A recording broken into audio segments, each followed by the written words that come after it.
Why are some people able to achieve huge amounts of success, right? Like billions or like hundreds of millions, and other people make just a few $1,000,000 or a few 100,000. We'll see if we can start building something where we might epically fail in front of everyone. Although, we'll see. My goal with this whole series is documenting the journey of becoming a millionaire before 25.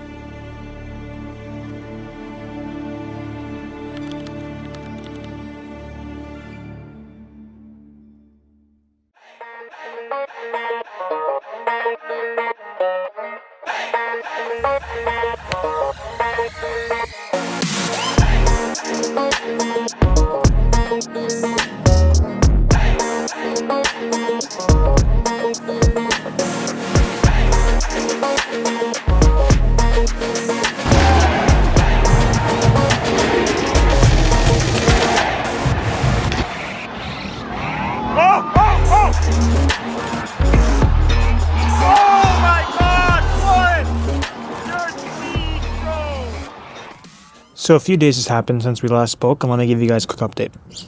So I went and met with two different business owners that were trying to sell their vending route to me. I met with the first one on Thursday, the second one on Friday.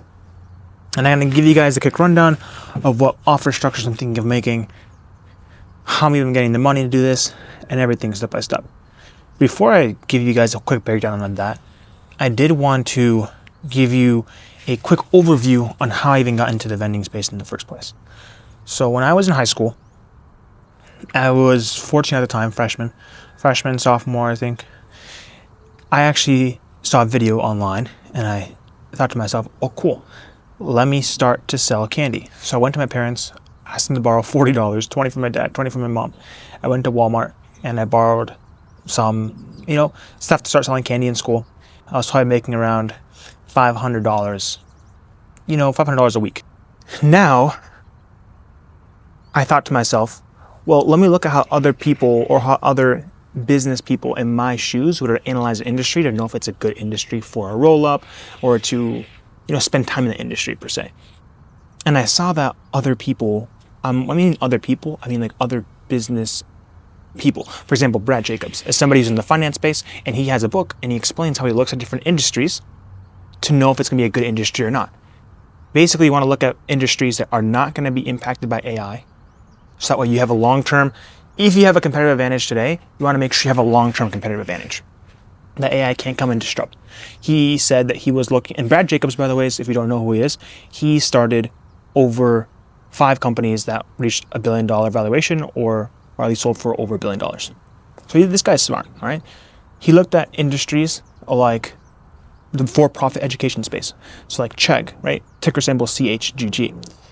He looked at that company. I used Chegg in university, basically my freshman and sophomore year, to do accounting projects, to do economics, until ChatGPT came, and then it just completely destroyed Chegg's competitive advantage overnight. And so he was looking at that industry to basically do acquisitions in, but he decided to stay away from it because he saw the potentials of AI coming into the space and disrupting it. And so that's one of the first things, right? I'm trying to think of things that he mentioned in his book just off the top of my head. Another thing that he mentioned was you want to have the long-term trend right. You want to make sure that the industry is growing at, a decent percentage so you can capture market share. So maybe a compounded annual growth rate of 5-10% plus maybe. Because you don't want to be, you want to be in the right boat. Like Warren Buffett has a buddy of his who was just as smart as him, just as bright as him, went to a top school, Columbia, but he went to the steel business, and Warren went into the investment business. And now Warren Buffett's here, and who knows who the other guy is. And the whole premise of that is it's more important what boat you're in than how hard you row. Like, if you're the most cracked guy, but you're in the newspaper industry, best of luck, buddy. Whereas if you're just decent, right, you want to be in a good industry where even a stupid manager can look like a genius because the industry that he's in is just growing crazy. So my original thesis with vending, which I could be completely wrong. I might be looking at myself 10 years from now and be like, what an idiot were you, right? Number one is I have a competitive advantage because I feel like I understand it quite a bit. Having sold candy, understanding the product, understanding how to buy and sell routes, the value of them, how it works from a young age, I think I have an advantage there. Maybe I'm wrong, but that's my thesis right now. The next thing that I'm thinking about is everyone in the vending space is very, very mom and pop.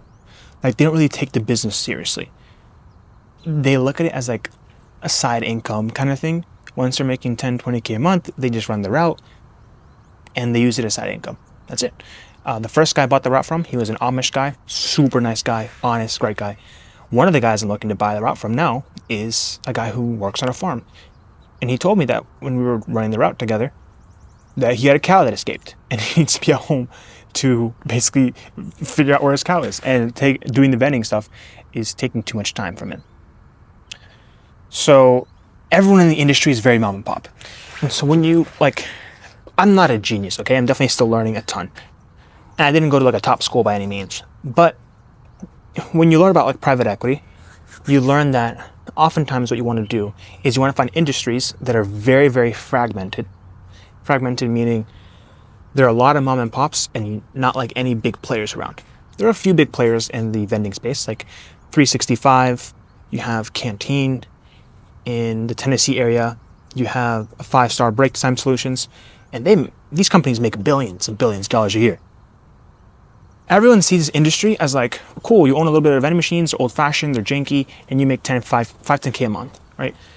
How I see it is, if you build a very large company in the unattended retail space, whereas you go from owning vending machines to also possibly getting into the micro market space, and you start getting into water services, coffee services, large B2B contracts, you can possibly start rolling up a lot of these mom and pop companies, a lot of these mom and pop routes, and you start getting economies of scale. That's how I see it. That's my thesis right now. Because everyone's mom and pop, no one's taking it seriously. This is an industry that's not going to be disrupted by AI because people are always going to need someone physically to go in and install, candy and snacks and water at their workplace. And yeah, as of right now, I don't see where I'm missing anything, although I could be completely wrong. And so my thesis is you go in here, you start acquiring these different routes, these different locations, and you start scaling. As of right now, no one's doing that at a high scale. There's 1 or 2 big players. That's it. Everyone else is running a farm on the side or running another business on the side, and they have 5, 10 routes. They're making 5, 10, 15K a month. And so all I did was I started reaching out, cold calling different owners in the area that own businesses in the vending space. And it's all their personal phone numbers. I get on the phone with 3 of them that are interested in selling. And I'll probably be making offers tomorrow to 2 of them. And possibly to another one on Wednesday or Thursday this next week. Yeah, that's kind of where I'm at. That's my thesis. That's what I'm thinking, and that's what I want to do. I want to see if I can scale that and grow that. I was talking to a buddy of mine who was talking about what's the best business to start and all that stuff. And we both agreed that dude, if you're just getting started in your teens, in your early 20s, you're an idiot. I'm an idiot, to be honest, right now. I know I'm going to look at myself and be like, dude, you thought you were the stuff. You knew nothing what you were talking about. But I guess I'm just, journaling my thoughts publicly because I think it possibly will help somebody else. And I'm kind of explaining my thought process behind what it looks like. So yes, you guys can see, if this becomes successful, what I was thinking about before I made it happen. We both agreed that if you're in your teens, you're an idiot. So if you were making money with a certain type of business, you're probably striking gold. Just double down on that, no matter how stupid it looks. Vending sounds stupid. Every business sounds stupid until it's huge and you're raking it in. So just stick to the fundamentals and double down on it. That's what we both agreed on. It's just stick to the business. And when I looked at vending, it made me a lot of money. The cash-on-cash return was insane. I just didn't know really what I was stepping into. It looked decent because I had nothing to compare it to. It wasn't until I bought a rental property later that I was like, whoa, for $7,000, these vending machines are basically cash cows. They were making me $1,200 in free cash flow every single month. Keep in mind, I only paid $7,000 for it. Good machines, right? So it's dude, I was definitely stepping on a gold mine and I didn't even know it because I had nothing to compare it to. So now I see myself going back into the industry because I understand a little bit more now. But who knows? I might be making the biggest mistake of my life. But at the end of the day, I think if you stay in a business, stay in an industry that you understand, that you like, you can become successful, especially when the average competition is very unsophisticated. So yeah, 3 of the guys all want to sell. One of the guys, his route, he has a lot of different locations. Some of the routes aren't as profitable.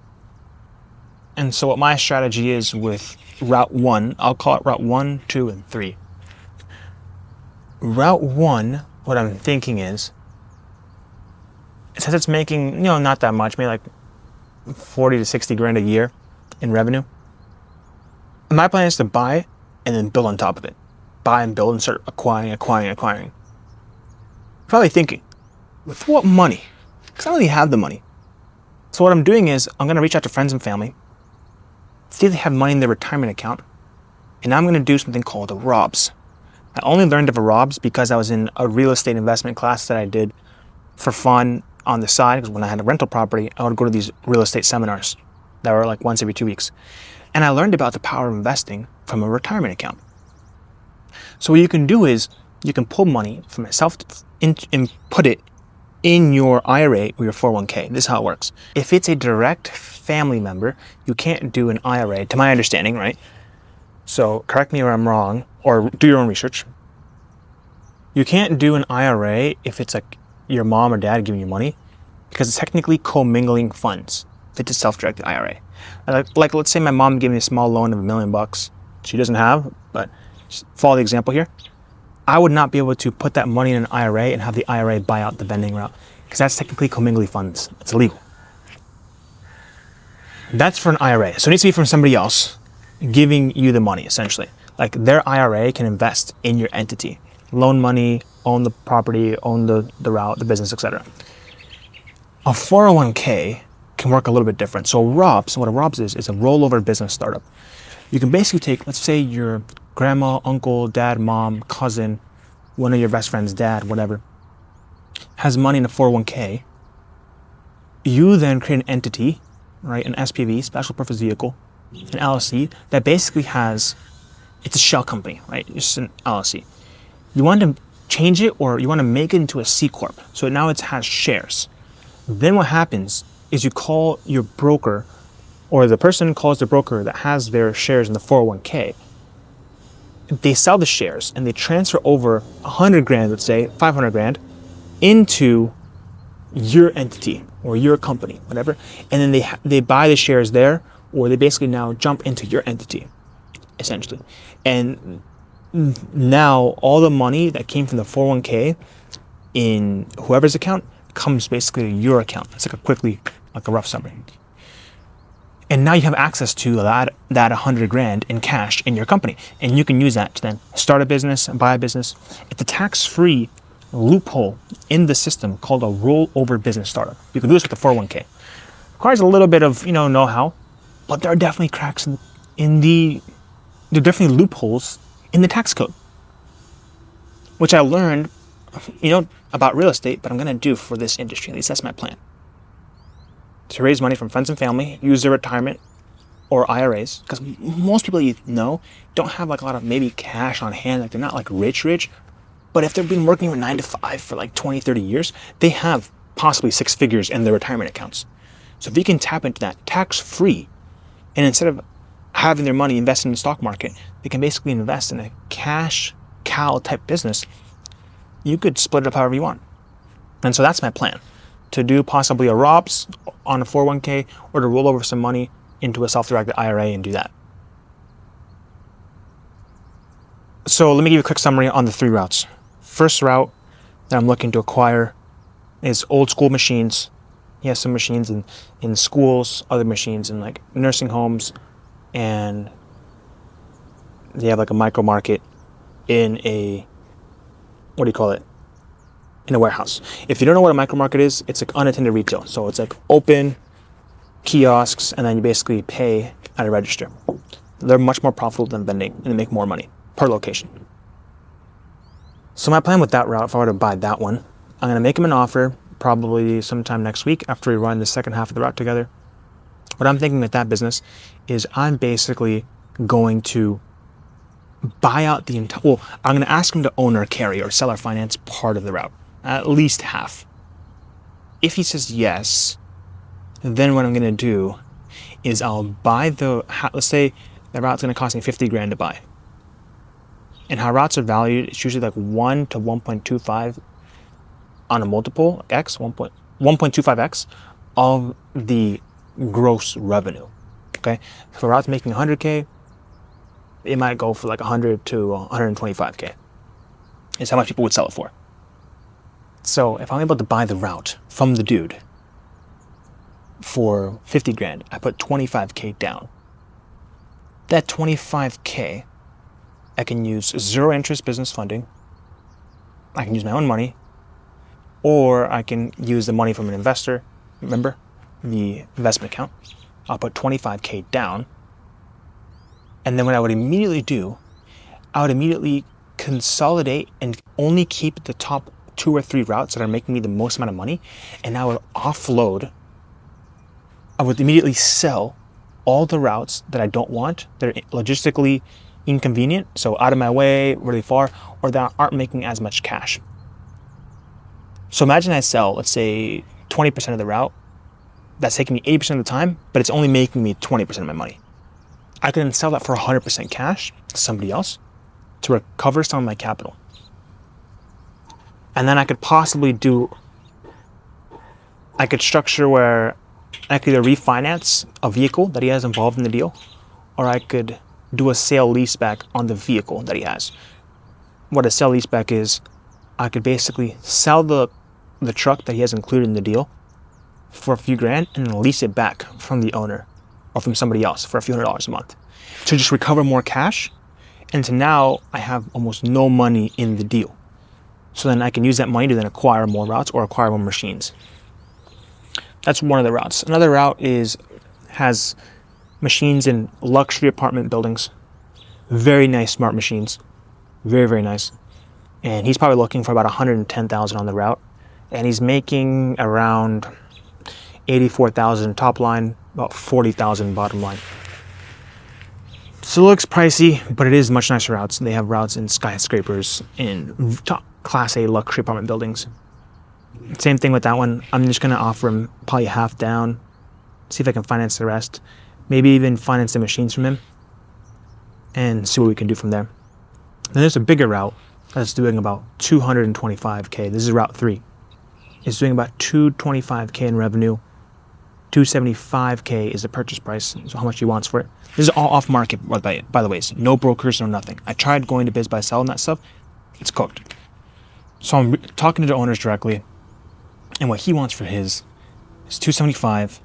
And the problem with his is that they're all one contract with one company. He's only selling half the routes because he wants money to start a new business that he's going to do. I don't feel very comfortable because he's still going to be in the business and still have another 6 routes with that same vendor. I don't know how I feel about that. The second thing is that the contract is coming due next year in like 9 months. So all the contracts with one company, he still owns another 6 locations with that same company. So he's still involved. So if something happens, I just don't want him to screw me over. And all the contracts are ending in next year, 9 months. That's very risky in my opinion.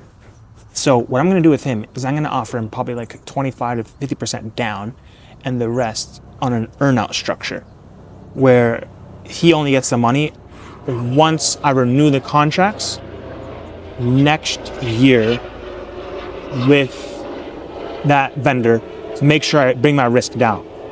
So my idea was, let's say he wants 275K. What I did in my head, I said, okay, how much does the company do in gross revenue? 225. 9 months, how much is that? Did the math. What I wanted to do was make sure that whatever I pay him up front, I'll break even in 9 months if I have to sell the machines or parts and if I have to sell everything. So I won't lose money. So if I make 100,000 by next year, hypothetical, right? If I make 100,000 next year and the machines are worth 30K, that's 130K. I can't pay him more than 130K before the second half of the earnout kicks in. That's how I'm trying to structure it. We're gonna see, we're gonna negotiate. I'll see if I can record those offers when I make them. Not sure if I will be. It's because I'm using my phone to record and I have the phone calls on my phone. But wish me luck. That's what we'll do. And I'll keep you guys updated. Kind of go from there. This is low-key a little stressful right now. I can't even lie. Just because I'm about to call 2 sellers back to back. And I'm gonna have to lowball them. It's probably a little lower than you initially thought. So the challenge I have with that is it doesn't really match the market. What the heck, man? That wasn't what you said. So I'm a little perplexed about this conversation. Gotta full send it. Here goes nothing.